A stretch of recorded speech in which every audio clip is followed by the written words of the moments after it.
the CMAP Council of Mayors Executive Committee for October 19th, 2021. And as permitted by the Governor's Disaster Declaration of October 15th, 2021, the determination has been made that an in-person meeting is not practical or prudent for this committee. To ensure that this meeting is as transparent as possible, we will post the meeting materials approximately 1 week in advance, provide a recording of this meeting linked on our website, and will take all votes by roll call. CMAP staff will read the names of the members that are signed in and then ask for any other committee members that may have been missed. So I guess I would ask the CMAP staff to go ahead and do that. Good morning, everyone. I'm going to read off the members I see on the call. I see President Darch, President Hayes,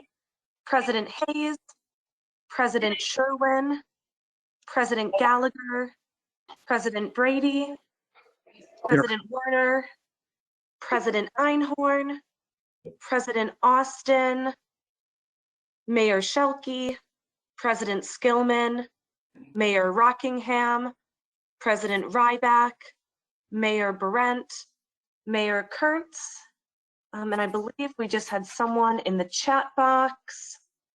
So thank you. Are there any other members on the call whose names I missed? Anybody out there that didn't get their name read off here?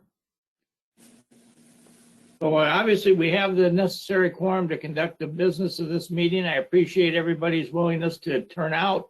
I'm very pleased by the size of this. We certainly do have the voices in the region, so let us have an open and frank and informative conversation as we go forward here.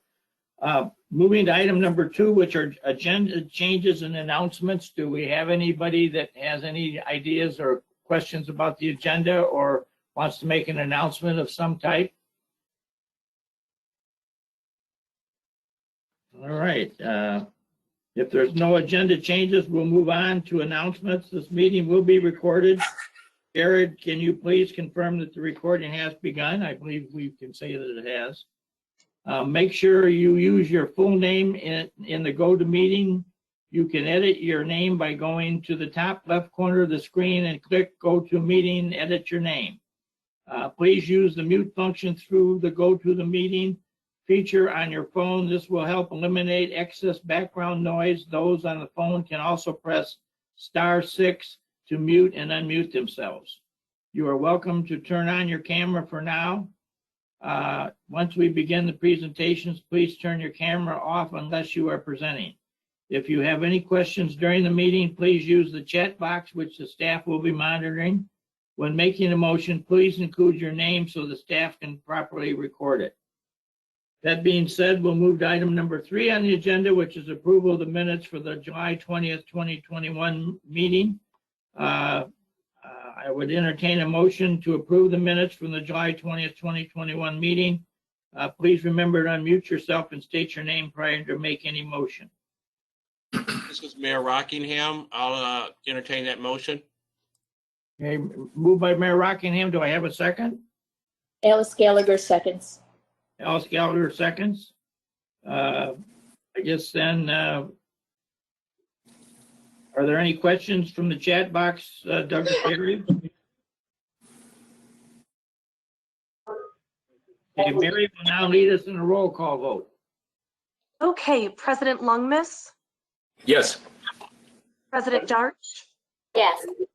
President Hayes, Yes. President Sherwin, Yes. President Gallagher, Yes. President Brady, Yes. President Warner, Yes. President Einhorn, Yes. President Austin, Yes. Mayor Schelke, Yes. President Skillman, Yes. Mayor Rockingham, Aye. President Ryback, Aye.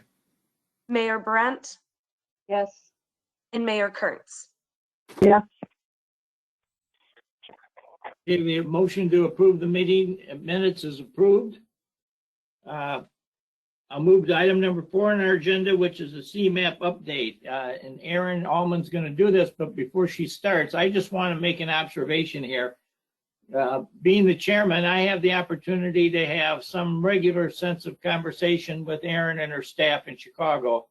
And in what I would describe as a time when we've never quite run this organization, or any of us have run our governments, given the constraints of the pandemic and all the issues that surrounded us. I just want to say how pleased and I am with the leadership that we do have at CMAP. They keep us on track.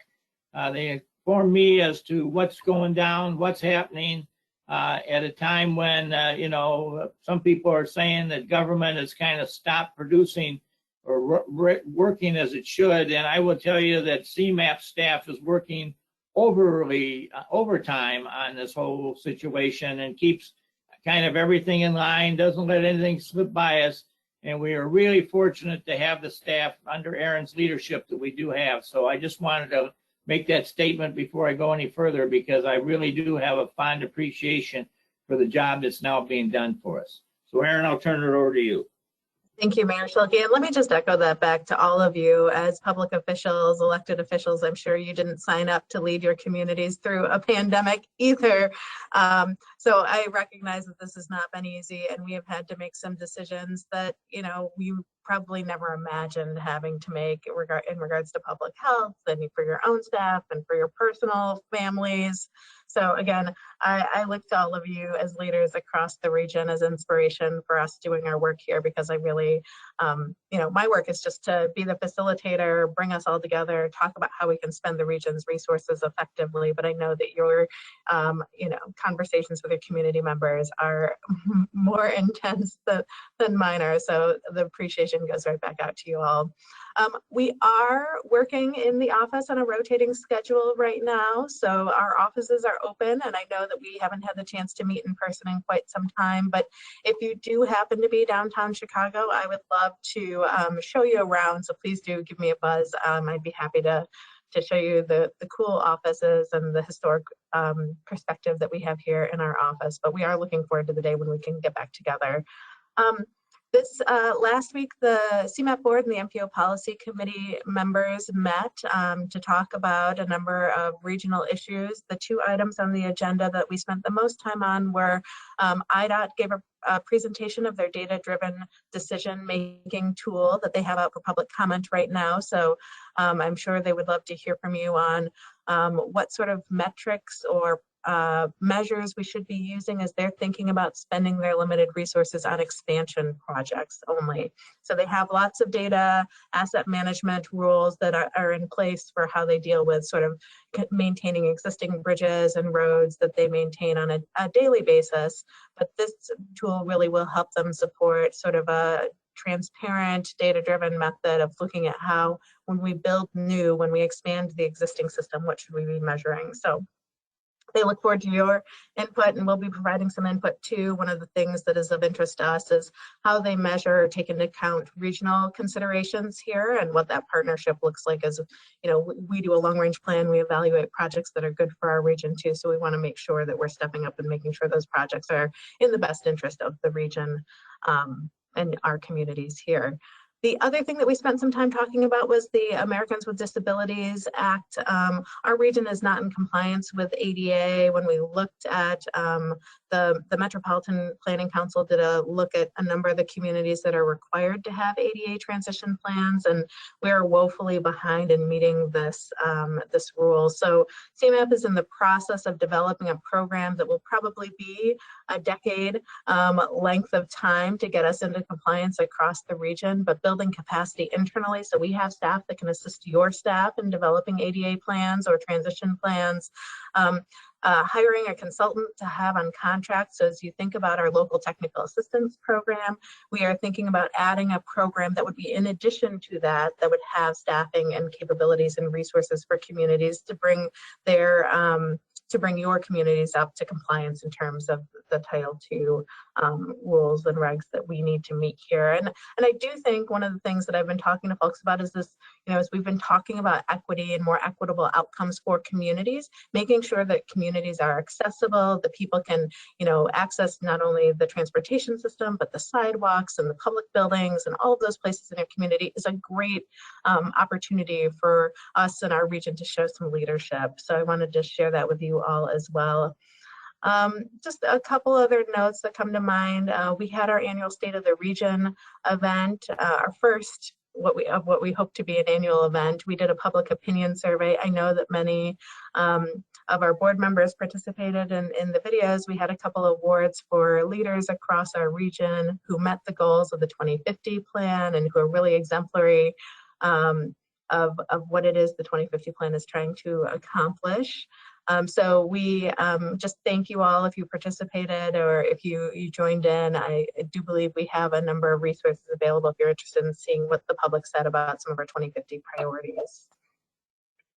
We will just continue to watch the potential reauthorization of FAST Act. It was reauthorized until October 31st. And the federal government is open and funded through December. We're going to continue to watch and see how this infrastructure bill moves forward. I think people are cautiously optimistic because the FAST Act has expired. We do need a new transportation bill at the federal level, but whether or not it goes with the social infrastructure bill, I think it remains to be seen. So we're hopeful that by the end of October, we have some closure here, but of course, the end of October is right around the corner here. And then I think the last thing I'll just touch on here too is I wanted to make sure that you're all aware that we do have a call for projects for our local technical assistance program available. The deadline for communities to apply is Thursday, October 28th. But if you have questions about the program or eligibility, I know my team is always willing to hop on the phone, have a quick chat with you or your team about what you're thinking about in advance of submitting an application. So with that, I'll conclude my remarks, but I'm happy to answer questions about those items or anything else that might be of interest.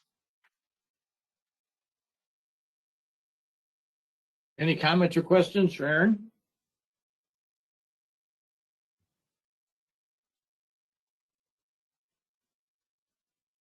Well, thanks for having me. Yeah, I just want to say, as we get further into this agenda here, as part of some conversations I think I've been having with Aaron, we've got a report, among other things, coming up here in a little bit about the census results. And I'm sure most of the mayors on this call are familiar. There's a lot of consternation floating around the region on that subject right now. So we'll get into that in a minute. But I just cite that as an example of how valuable the CMAP organization is to us, in that it gives us a kind of a unified voice on a variety of topics, whether it be transportation or land use planning or funding for transportation and all the other issues that come up. We're pretty broad in our reach here as far as sharing with one another. And I think if there's ever been a time in the history of the region when the mayors need to be at the front end of the story and have a full understanding of what's coming at them and coming down around them, it is now. So I really appreciate what we have going for us here. All right, moving then to item 5, which is STP Project Selection Committee. Kama, do you have something on the update on that? I do. Good morning, everyone. The STP Project Selection Committee last met on September 9th. At that meeting, the committee approved the FY 2022 to 2026 shared fund program of 8 previously programmed projects and 9 new projects that were added in federal fiscal years 2025 and 2026. Following the Project Selection Committee approval, the CMAP Transportation Committee reviewed the TIP amendments incorporating the program and recommended approval to the CMAP Board and MPO Policy Committee. The Board and MPO gave final approval last Wednesday at their joint meeting. Award letters will be sent to sponsors, including those that will have the option of joining the contingency program later this week. Also, the CMAC and TAP local programs were approved at that joint meeting as well. The STP Project Selection Committee meets again next Thursday, the 28th at 9:30 a.m. And at that meeting, they'll discuss an outline for calendar year 2022 shared fund methodology update discussions. And staff will also be seeking committee approval for the programming of $5.3 million in CRISA or COVID relief funding that was allocated to the shared fund. The Project Selection Committee will also receive an update on the regional STP accounting that was included in your meeting materials today. This summary shows final obligations for federal fiscal year 2021, which is over $148 million between the shared fund and local council programs, which is 67% of the funds that were allocated to the region at the beginning of the year. About $72 million was not able to be obligated and was carried forward to federal fiscal year 2023, primarily with project phases granted obligation deadline extensions. Unfortunately, about $5.8 million was not carried over when projects with 2021 deadlines did not secure extensions and were not obligated. Adding to that, about just under $1 million was unprogrammed at the end of the year. So we have $6.8 million being removed from council marks and placed into the regional redistribution. These funds are now available to any STP active or contingency project within the region that's ready for obligation and can be requested once the project sponsors council has obligated 100% of their funds allocated for the current year. Also included in the summary is the current funding available and programmed for federal fiscal year 2022 and projected funding and programming for years 2023 through 2026. With councils and the STP Project Selection Committee currently working to identify projects to be funded with the CRISA funds, significant adjustments in FY22 and the out years are expected. So by your next meeting, we'll have an accounting summary with those adjustments as well as a summary of the CRISA funding. While these summaries do combine figures for all of the councils in CDOT together, all of the accounting is maintained for each council separately. So if you would ever like to receive a report for your individual council, please just let me or your planning liaison know. So that concludes the report for this morning. If there are questions about STP or CRISA programs or Project Selection Committee activities, I'm happy to answer those now. Any questions for Kama? Well, thank you for a very concise report. Look forward to your next one. Sounds like you have some more interesting statistics to share with us at that point. Awesome. Thank you, everyone. Have a good morning. All right, we will then move to item 6, which is the IDOT Bureau of Local Roads update. Russell's going to do it. Unfortunately, Chad Riddle was unable to make the meeting today, but he did send a note that District 1 Local Roads staff has returned to the office 2 days a week. So Russell, go ahead. Okay. In addition to the district staff returning 2 days a week, some district staff, specifically Temi, has retired. So for those who know Temi or have worked with her on processing agreements, she retired at the end of, I think it was last month. So with that being said, I just want to give a little bit of recap on some of the previous lettings that went on over the summer, and then give a little bit of a sneak peek of what's coming up on the November letting. So first, the November letting. The next letting is November 5th. There are 27 projects in our region, 9 of which are sponsored by local agencies. However, while it's not a big number, nearly all of these are relatively large projects that are on there. So we may not have a lot of projects, but we have a lot of higher ticket projects, including the Harlem Avenue project in Berwyn, which has STP local, STP shared fund, TAP-S, and CMAC funding, and it has a pre-bid estimate of about $14 million. Also on the November letting is a $7.5 million project for signal interconnects in DuPage County, and an $8.6 million project in Highland Park. As for trends, the last several lettings have all seen bids come in basically at or below the pre-bid estimate. So we haven't been seeing a lot of high bids, which is good in terms of us being able to stretch our dollars further.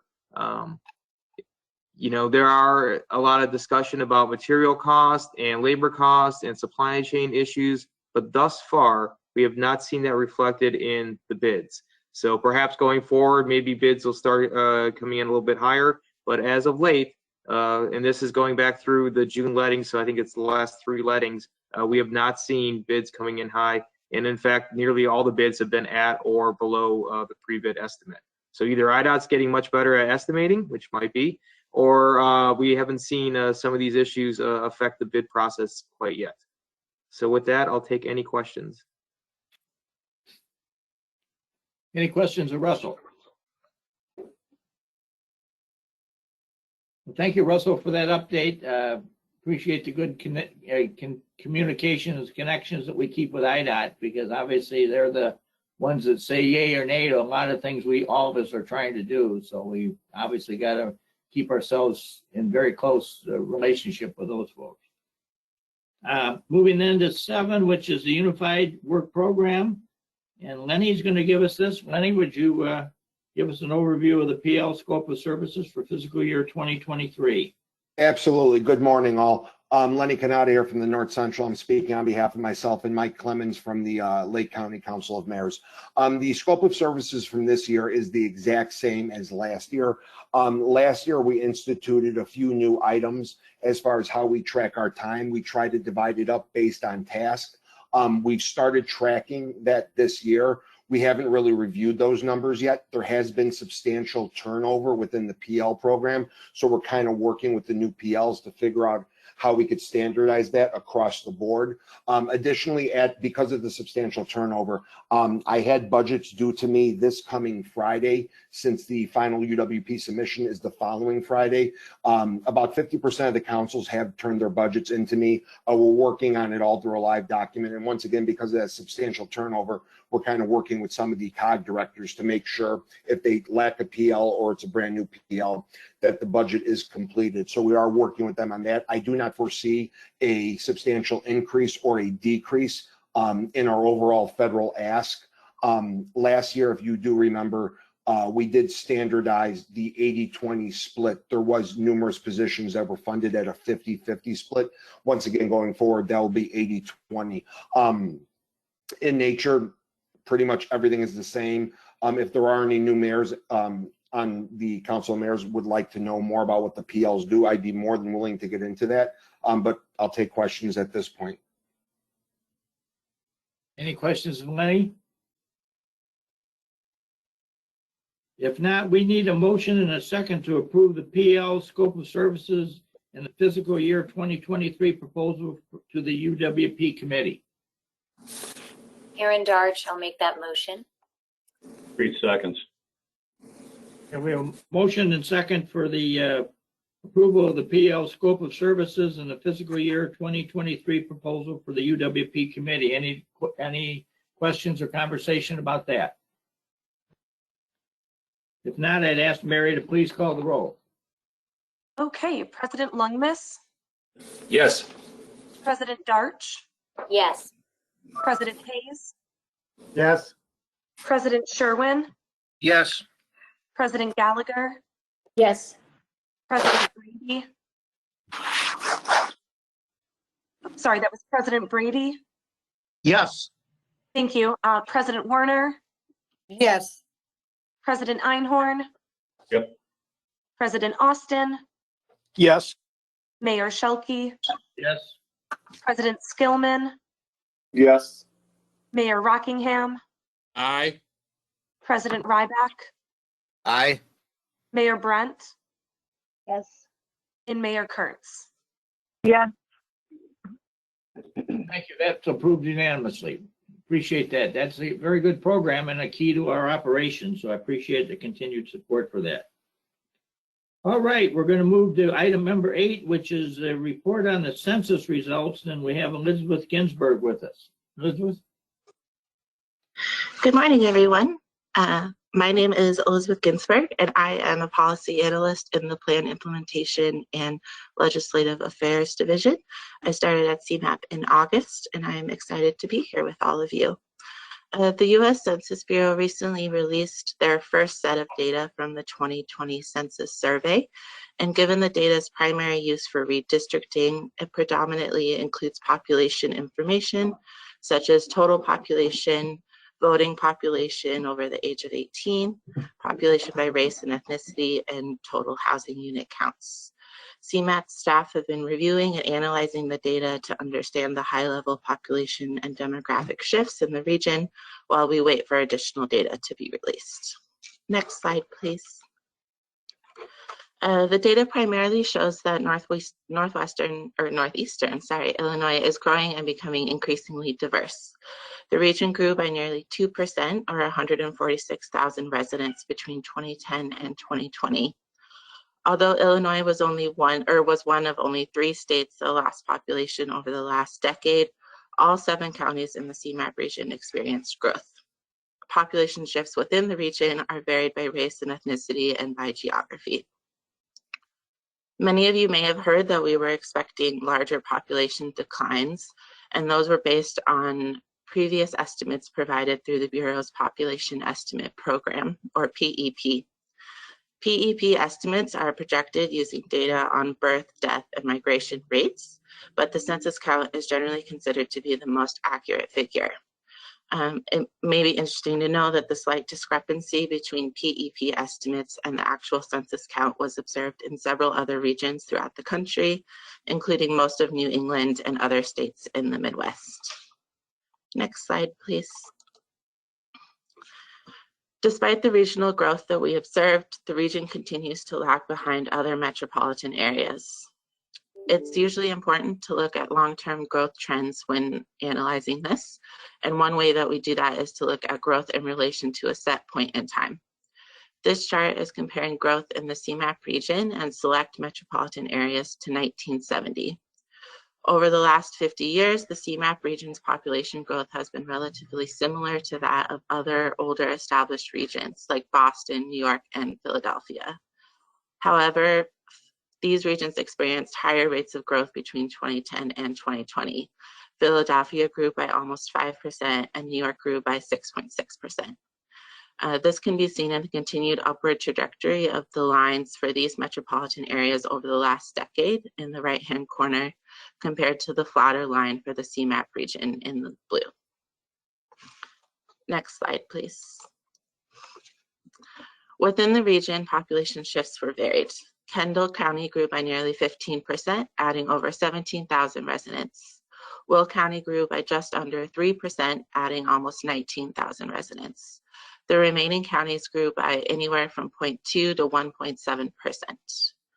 As you can see on the map where the dark reds are concentrated, population declines were concentrated in South Cook County and the south side of Chicago, as well as a few locations along the edges of the region. The data does also show a large loss in Aurora, but the mayor has requested an official review of the results given challenges they had collecting the census surveys. Next slide, please. In a continuation of previous trends, the region continued to diversify between 2010 and 2020. Next slide.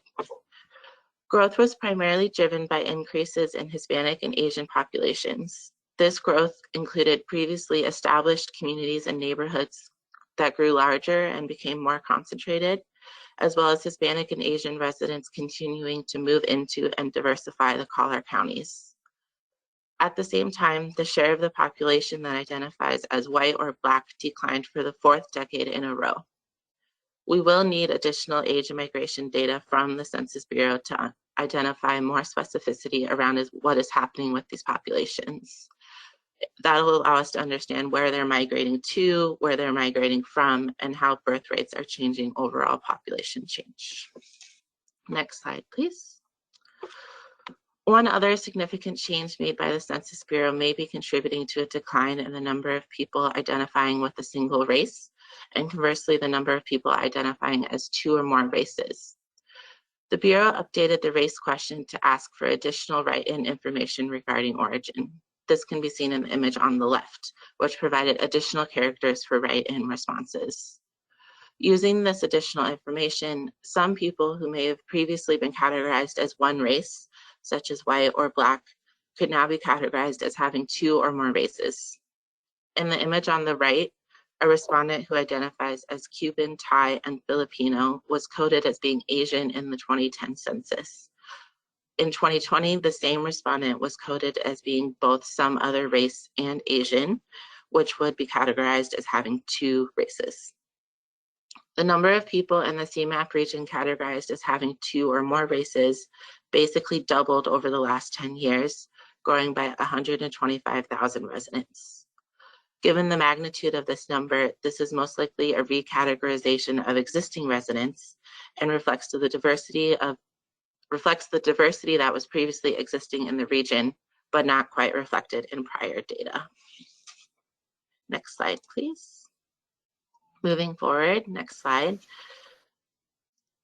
CMAP will continue to analyze data as it is released by the Census Bureau.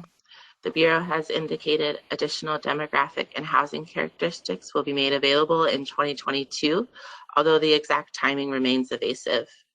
Detailed age, income, and migration data is then typically released on a rolling basis by state.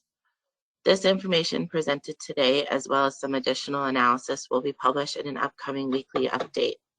CMAP staff also plan to continue reviewing the data internally and monitoring expert analysis of the data and potential limiting factors, such as challenges associated with the pandemic and the extent to which communities of color were undercounted. Next slide. If you have any questions, please don't hesitate to reach out to me at the email address listed. Thank you.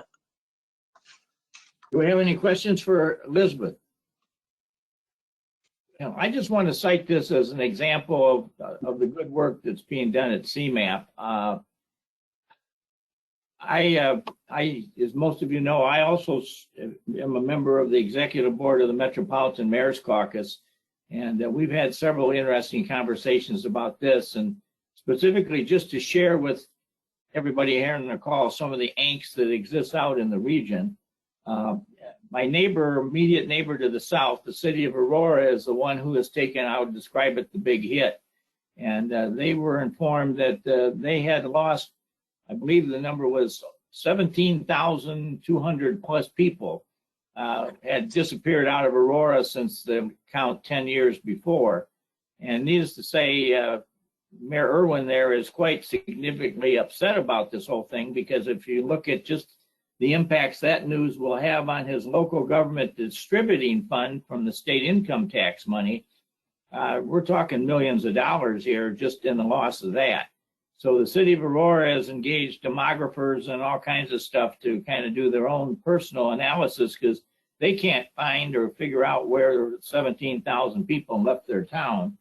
And I don't know where that one's going, but I sat in on a conversation with some of the folks from the Census Bureau rather recently, and the comment was made that if some of us, and I would tell you, including myself, want to have a special census taken that we, the municipality, will pay for, we were told, I guess I heard, that they will not even entertain those ideas until sometime in 2023.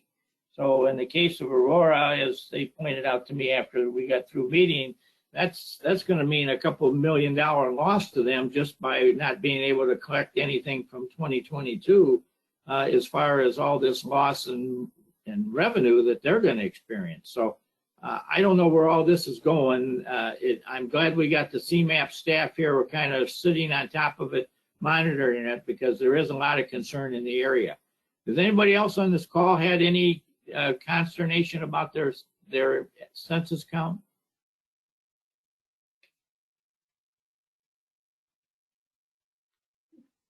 That's good to hear the peace and quiet then in the rare area, but I can tell you I'm not going to point fingers, but I have not necessarily people on this call, but in this role as your chairman, I've had several mayors call me and kind of blow up on the phone about what they think has happened here on this whole thing. So I've been around several times when censuses have been taken, and I've never experienced this serious response that I'm getting from some of our fellow mayors here about what was or wasn't counted and how it's going to impact their finances. Because, you know, as I say, the local government distributing fund is just one of them that is predicated on a census count. Mayor Strelke, John. Yeah, go ahead. Yeah, we grew by like 400 residents, but I really believe we grew more. But I don't know at what point do we want to, you know, Elizabeth, I mean, maybe what point do we do a special set? Is it worth it? I mean, I think everything that was just said about the Census Bureau's response points to kind of how slow they move. Like I said, the detailed data won't come out until 2022, and we don't even know when in 2022 that will be out. Something that I've heard on the topic of undercounting in the Hispanic population is that the data, or the Census Bureau will use data and kind of data analysis techniques to correct the number in ACS numbers that come out for 2021, and that data may just be more accurate when it comes to undercounting moving forward. So that's something I would suggest we look into. The decennial census number is generally lauded as, like I said, the most accurate and the one that we kind of use as a placeholder, but it might make sense to keep this in our pocket, know what happened with the decennial census, and then rely on ACS data moving forward.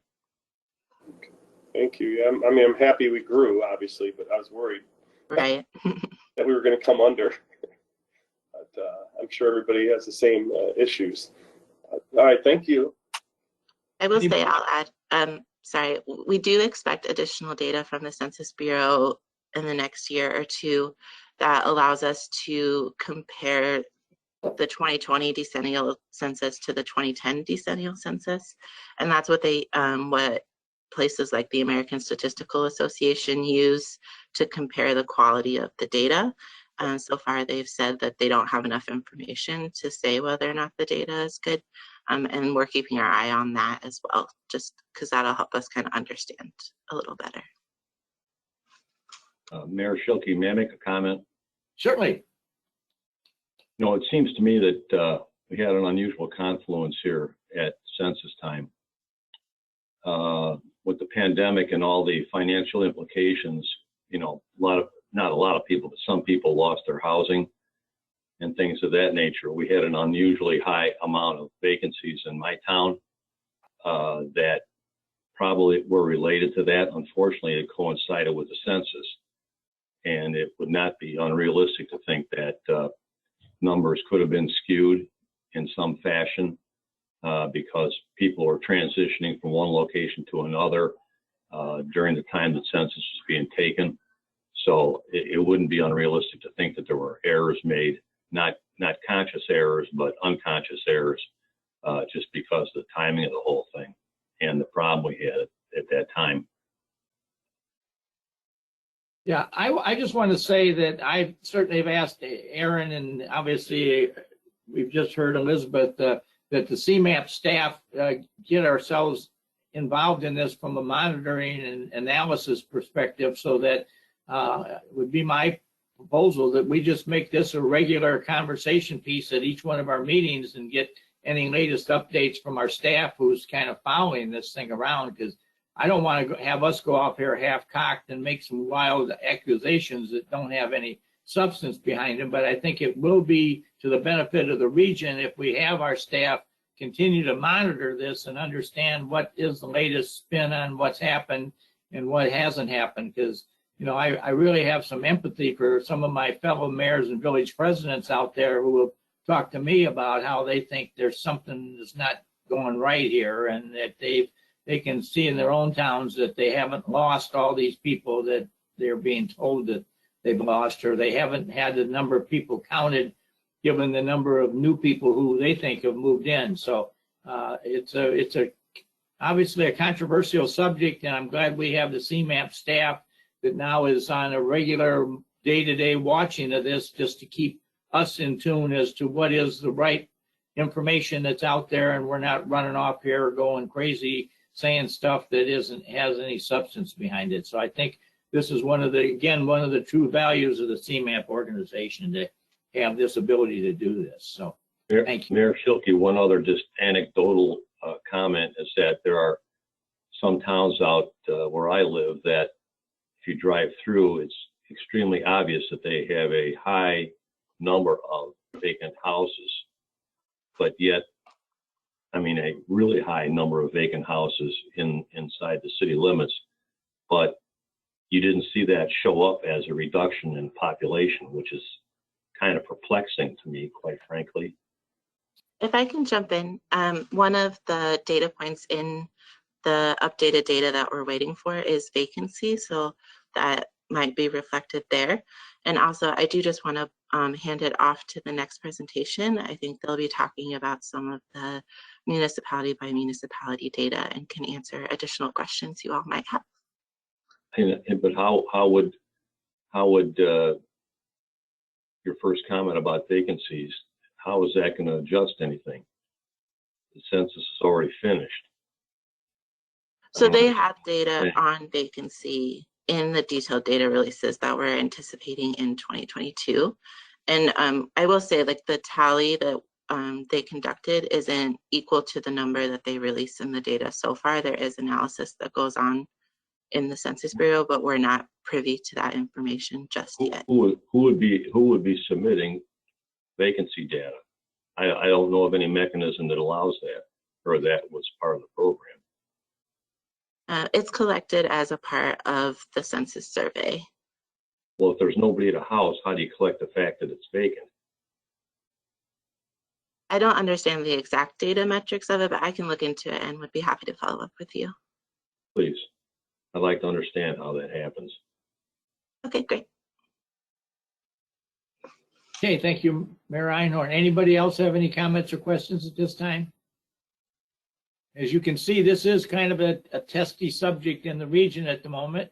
I'm very pleased that we got our staff monitoring, and we can put together the questions that Mayor Einhorn just asked. Is how is this done? Why did it do? Who did it? Whatever. I mean, those are all interesting analysis that I'm glad we have a staff that's doing it, and I think this will be a worthwhile exercise. So as I said, I asked the staff to kind of prioritize this particular issue in the region at the moment, because it is one that's certainly in the face of some of us. So let's move then to item number 9, which is community data snapshots, and this is Avery Goods.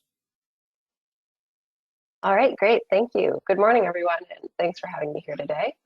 My name is Avery Goods, and I'm an assistant analyst here at CMAP. I'm here to talk to you about the 2020 Census redistricting data updates to CMAP's community data snapshot. So next slide, please. Since I'm not sure how familiar everyone here is with the snapshots, I'll start off with a brief overview. So the community data snapshots are a series of annual profiles CMAP generates that summarize data about municipalities, Chicago community areas, and counties in the northeastern Illinois region. This slide lists out the big topical areas covered in the snapshot. So we have population demographics, housing data, transportation, employment, land use, retail sales, water supply, and then CMAP's onto 2050 indicators in the snapshot. For many of these topics, we report both the most recent available data and then changes over time, starting at either 2000 or 2010. And just to be clear, the snapshots just report data. They don't provide any of the analysis like Elizabeth just showed you. Most of the data in the snapshots comes from the Census's American Community Survey. We also incorporate data from the EPA, the Illinois Department of Employment Security, the Illinois Department of Revenue, and then other data sets created by CMAP. So next slide, please. And here's a screenshot from a 2021 snapshot for Cook County that I included just to give you a sense of what the snapshots look like. So they're currently made up of tables that contain data for the main community, as well as the CMAP region as a whole. And then for municipalities and Chicago community areas, they also cover the county that they're located in or the city of Chicago. And then the snapshots run about 20 pages long. They're PDFs, and they can be individually downloaded from our website. They're super simple to read, print out, and just grab data from. So next slide, please. So as far as updates from the 2020 census redistricting data goes, the general population characteristics table is the only table that's been updated in the PDF version of the snapshot. In this table, we have 2020 census data for total population, household count, and household size. For now, though, 2019 ACS data still makes up most of the snapshots, and that's really just because the census has yet to release the detailed data that makes up most of the tables in the snapshots for 2020. In early summer of 2022, we plan to release another round of community data snapshots, which will incorporate more extensive and detailed data, probably from the 2020 American Community Survey. Next slide, please. What's in the PDF snapshots, though, is not all of the 2020 redistricting data that CMAP has pulled and made available online. So on our CMAP Data Hub, which is our public data sharing platform, we've pulled the fields listed here into a simple CSV format. So currently in those CSVs, we have total population, population living in households and group quarters, broad race and ethnicity data, total housing units, vacant housing units, and household size available. So this covers most of what the redistricting data includes, with big exceptions being detailed race and ethnicity categories and voting age population data. If that data is of interest to you, you can get it directly from the Census Bureau. Next slide, please. And then just to give you a sense of what those CSVs look like, I've just grabbed a screenshot of the raw data for the municipal level CSV. And again, these are posted straight to our data hub. And on the hub, you'll find that the 2020 census redistricting data is a separate supplement file. Just for the sake of clarity, it's pulled out different from the regular raw data files. So next slide, please. And just again, if you're interested in looking at the data for your own communities, here's where you can access both the PDF versions and then those raw data CSVs. Next slide, please. And if there's no questions, that's all I have to say about the Community Data Snapshot 2020 update. Thanks for listening, and definitely feel free to send any questions or suggestions to my email listed here. Question. Go ahead. When you look at the data, and again, maybe there's stuff that I'm not seeing, when you have towns that share, many towns that share one zip code, and think how do they separate that kind of stuff out? And also, when you look at townships, townships can have multiple zip codes, they can have multiple municipalities, but if you want to find out how many people live in the unincorporated area of the townships outside of municipalities, how is that done, or is it done at all? Yeah, so the census reports at many different geographic levels. They don't fully rely on zip codes. They have many smaller levels that they call tracts or blocks, and those make up larger geographies as well. So they have data broken down at many of the different geography levels. You've mentioned here, if you're looking for unincorporated areas, that would probably be a smaller geographic level that you'd have to pick out in particular relation to a municipality. We don't have that reported in our community data snapshots, but you can easily find those on the census data portal. Okay, I mean, I've been on those portals, and I don't know that I saw anything that is easily ascertainable about the questions that I have. Is there, I guess maybe I see your email here on the screen, and I will maybe give you a email, and maybe you can steer me in the right direction. Yeah, happy to do that. Anybody else? We thank Avery for her update. I think we'll probably have you back again. As I say, this is a subject that's in a lot of conversation going on in the region right now, so I appreciate your good efforts. Okay, we'll move to 10, which is the Regional Socioeconomic Forecast by David Clark. David?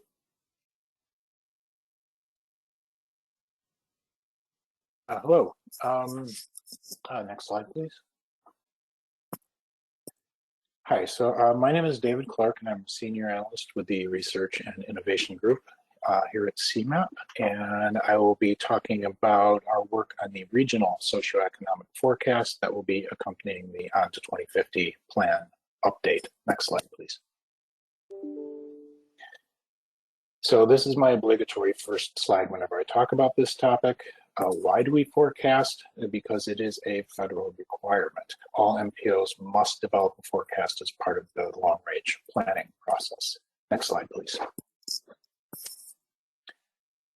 So how this is carried out is this two-stage process. The first step is to produce a forecast for the entire region, and then the forecast is disaggregated down to the local level. So at the regional level, this also has two separate parts, one for population and one for employment. So on the population side, we take a traditional demographic approach called cohort component, which uses data on trends in births, deaths, and migration. And our employment forecasts rely on third-party econometric model with consultant support. And then finally, because these two forecasts are independent of one another, we adjust our migration assumptions in the demographic model to ensure that we don't end up with more jobs than we have people to fill them, or vice versa. And then once the regional forecast is finalized, a local forecast is developed to place these households and jobs on the ground for conformity analysis. The regional forecast is treated as a control, or the total that the local forecasts have to sum up to. This forecast, which we sometimes refer to as the local area allocation, uses a variety of factors to help determine where new households and jobs will be placed, such as capacity and accessibility and plan policies and so on. So next slide, please. So for the On to 2050 update, I'll give a brief outline of our approach. For the demographic forecast, this was handled by a consultant in the On to 2050 process, and for this cycle, we are developing an in-house demographic model based on the consultant's approach from the previous forecast. We are working with the University of Wisconsin's Applied Population Laboratory to update and improve the methodology for that. The employment forecast has a similar foundation as well to the On to 2050 forecast, as it's based on Moody's Analytics. But we are working with a consultant named EBP, who is using additional sources and methods to provide a fuller picture of current and projected employment in the region. And then finally, for the local forecasts, in this cycle, we'll be using the Urban Sim land use model for a more nuanced, defensible local forecast. This is an improvement over the last cycle where we relied on an elaborate spreadsheet to distribute new jobs and households throughout the region. Next slide, please. And so now I'll go over some preliminary projections, including some of the assumptions that are behind those projections. Next slide, please. So here are some of the assumptions that go into the birth and death rates that are used in our models. You see on the left side, this illustrates a change in birth rates for women of different age groups dating back to 1990. So trends that stand out include a steady increase in rate of births for the older age groups, such as 40 to 44 years and 35 to 39 years, which are the black and deep blue lines, respectively. And we're also seeing decreases in the younger age groups, the 15 to 19 and 20 to 24. And on the right, the graph on the right illustrates changes in life expectancy going in the past and trending out into the future. This is data from the Census Bureau, and says life expectancy separate for male and female, and then the total life expectancy assumptions. So our underlying assumptions in the model are that the trends that we're showing are expected to continue, though some may be moderated over time. Next slide, please. And the other big part of the demographic equation is migration, and this is something that's tricky to measure and even harder to predict. And so this chart shows estimated migration for different age groups over different time periods, going back to the early 90s. And so estimated migration for the CMAP region shows that there's consistently strong in-migration of younger populations, particularly the 25 to 29-year-old age group. But there is net out-migration for older groups in their mid-30s and older. And so another underlying assumption here is that the distribution of in and out migration across age groups will remain over the forecast period. However, as I mentioned earlier, we do adjust our migration assumptions through the forecast period to balance out labor demand, which is jobs, and labor supply, which are workers. Next slide, please. So for the population, we are currently projecting a 2050 total of slightly over 10 million people. And this is lower than the 10.8 million people of the previous forecast. On this chart, the orange line shows the previous or on to 2050 forecast, and the gray is the current draft forecast that we're using for the plan update. So reasons for this lower forecast include low population growth over the past decade. And so, well, Elizabeth pointed out earlier, the actual 2020 decennial results refuted earlier estimates that predicted population loss in the region. Overall growth is still smaller than it had been in the previous few decades. And this reduced growth is in part due to continued overall decline in birth rates, but also net out migration. More people are leaving the region than moving into it.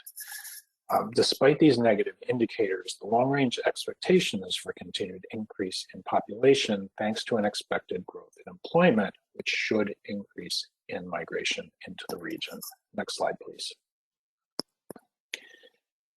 And so here are some of the underlying assumptions for the employment forecast. And I'm showing this slide not to explain them, but to illustrate what goes on behind the scenes of an economic model and why we're not trying to develop our own here at CMAP. This table was provided by Moody's Analytics, whose model underpins the employment forecast that EBP is developing. Next slide, please. So the draft employment forecast projects about 600,000 fewer jobs than the on to 2050 forecasted. This lowered total is partially a result of removing some assumptions that were used in the on to 2050 forecast that generated some overly optimistic results. Also, while the recovery from the recent sharp drop in employment due to COVID is anticipated, Moody's does not expect a return to pre-pandemic employment levels until about 2025. Next slide, please. And finally, breaking out projected employment by industry, this chart shows how each sector is expected to fare over the forecast period. Some of the biggest gainers are healthcare, professional, scientific, and technical services, and transportation and warehousing. A decline in manufacturing employment is expected to continue. Next slide. And finally, looking ahead, we plan to have finalized regional forecasts as well as draft local forecast by December.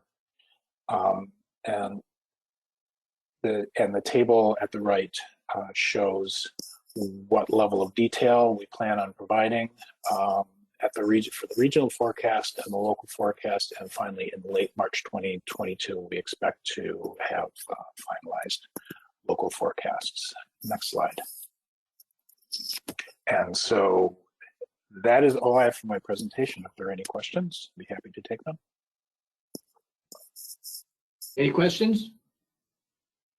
Well, thank you for that information. I think it's something that we'll all want to take a good look at, and I really appreciate kind of the joint report here that's been put together by a whole bunch of folks to kind of give us up to date as to what CMAP's trailing in the region, because there is a lot of moving parts to this whole thing, and it's, I think, important that the mayors and village presidents have a feel for what's really happening. So keep up the great work, and we'll look forward to hearing from you again.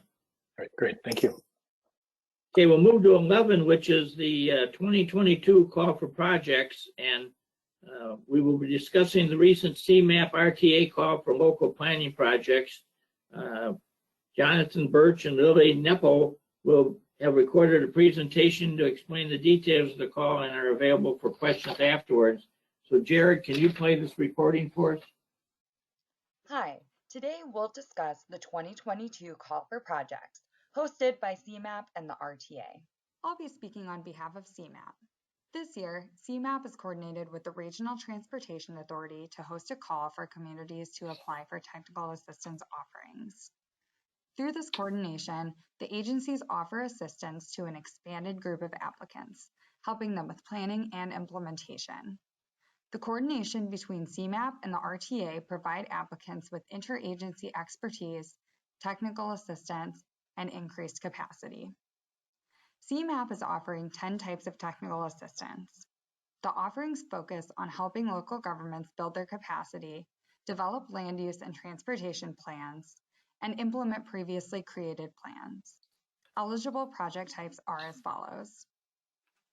CMAP is offering assistance for bicycle and pedestrian planning, capital improvement programming, and comprehensive and corridor planning, as well as assistance that addresses housing, road safety, neighborhood development, and pavement management. Other assistance will help communities implement past plans and prepare for grant opportunities.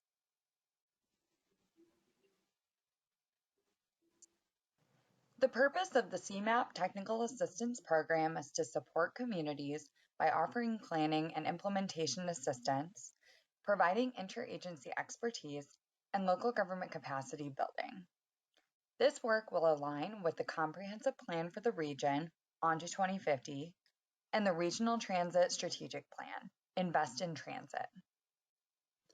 When evaluating applications, CMAP will consider the following thematic priorities. Does the proposed project cultivate innovative approaches to implement on to 2050 with a focus on a transportation system that works better for everyone with improved travel safety, increased and better connected bicycle and pedestrian mobility options, and improved access for people with disabilities, and a robust, inclusive regional economy with increased inclusive growth through economic strategies that are coordinated and implemented, expansion of traded clusters critical to the region's growth, and broader diversity in housing choices, and a transportation network that is more resilient against the effects of flooding and other extreme weather with strategic investment decisions. CMAP will also consider whether the proposed project strengthens planning capacity in communities with disadvantaged populations, increases community empowerment and equitable engagement, implements previously developed local plans, and facilitates collaboration across jurisdictions. Hello, I'll be speaking about the RTA's Community Planning Program, the project types we'll be offering this year. For 23 years, the RTA has been involved in planning communities around public transportation and encouraging transit-supportive land use.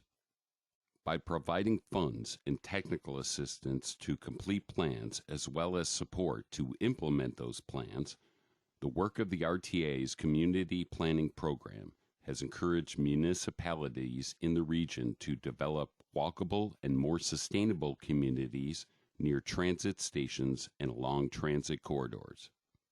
While the technical assistance we provided to local governments across the region is important in achieving local goals such as those of health, equity, safety, efficiency, and sustainability, we are also using the program to implement the RTA's Regional Transit Strategic Plan, Invest in Transit. The plan has 3 key goals. 1. Deliver value on our transit investments. 2. Build on the strengths of our transit network. 3. Keep transit competitive. Helping communities focus development near transit stops and stations and plan for improved access to transit services is one way to accomplish these 3 goals. This year, the RTA is offering 7 project types that advance transit competitiveness.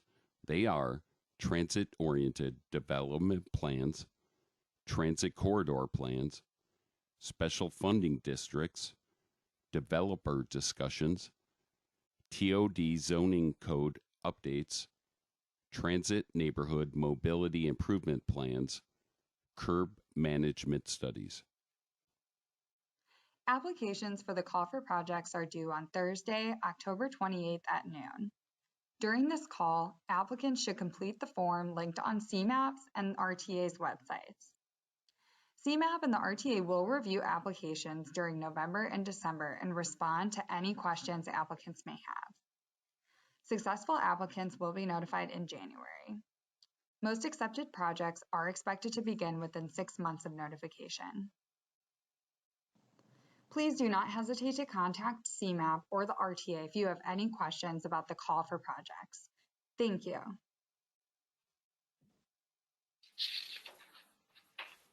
Thank you. Does anybody have any questions on that? If not, then we'll move to 12, which is the local government network, Patrick Day. Patrick? Thank you, Mayor. Since last report, the local government network has completed one initiative and begun another that's currently underway. The completed initiative was a targeted effort to help municipalities that hadn't yet claimed American Rescue Plan funds through the State of Illinois portal to do so by the state's deadline of September 30th. And we partnered with Illinois DCEO on this initiative, and we decided to start 1 month out from the deadline and focus on the communities, the non-entitlement unit communities that hadn't yet accessed their funds in that last month. And there were 35 when we started on August 27th.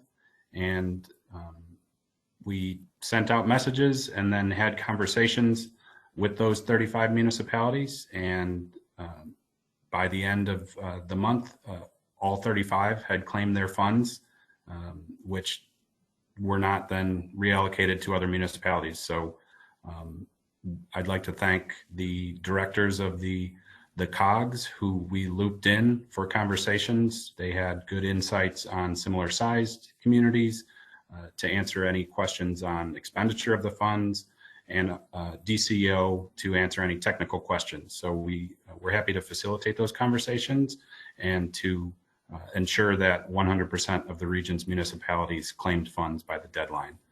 For the 32 municipalities, it was just under 38 million that was at risk to be reallocated. So we were happy to participate in that initiative. And I'd like to give special thanks to some of the directors of COGs that agreed to reach over their jurisdictions to work with other communities and work together for advice. And it was really good to be seeing that coordination happening. And then the current initiative is to make municipalities aware of the technical assistance that was just described. That'll be conducted through the application's deadline, which is October 28th, and we'll be reaching out to have conversations with the municipalities to see what their needs might be and put them in touch with technical experts if they have any questions on which type of assistance they might want to go for. So a bit more personal touch to that, to answer any questions, to make informed choices when they submit input applications. I'm happy to answer any questions on those initiatives. Other than that, that concludes my report. Any questions of Patrick? Well, thank you. Moving then to 13, which is the legislative discussion and update. Gordon Smith. Gordon, are you with us? Hi, Mayor. Can you hear me? Yep. Yeah, I really don't have an update. There's not much going on. The General Assembly will be meeting today and tomorrow for the first week of veto session. It's kind of unclear exactly what their intentions are, other than taking care of some COVID-related issues and some redistricting issues. But other than that, not much happening on the state side, and the federal government, I think, has got the same kind of situation going on. They are waiting to advance some pieces of legislation, but it's nothing happening really at this point in time. Nothing really to report, but I'd be happy to entertain any questions or address any comments that you may have at this point. Any questions of Gordon?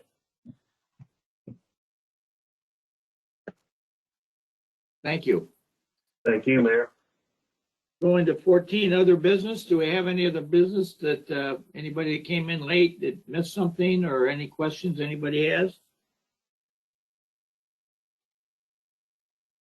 Not, then we'll move to 15, which is public comment. And if you wish to address the committee, please indicate so in the chat box, and the staff will call upon you one at a time.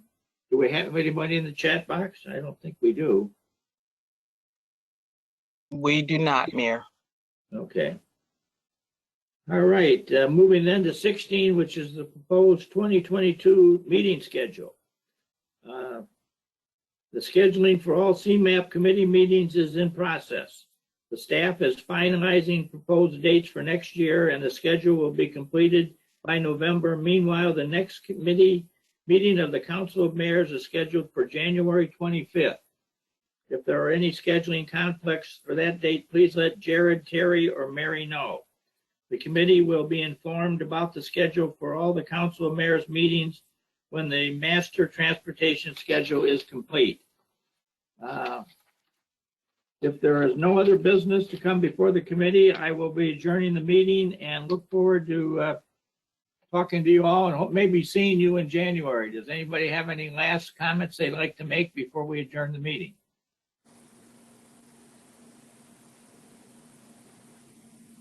I guess not. So have a nice holiday season. And right now we're looking at January 25th, 2022. And thank you all for your participation in the meeting this morning. Have a nice holiday to those I don't see. Yep. I'll adjourn the meeting. Thank you, Mr. Thank Chairman. you. Thank you. Thank you, Mayor. Thank you.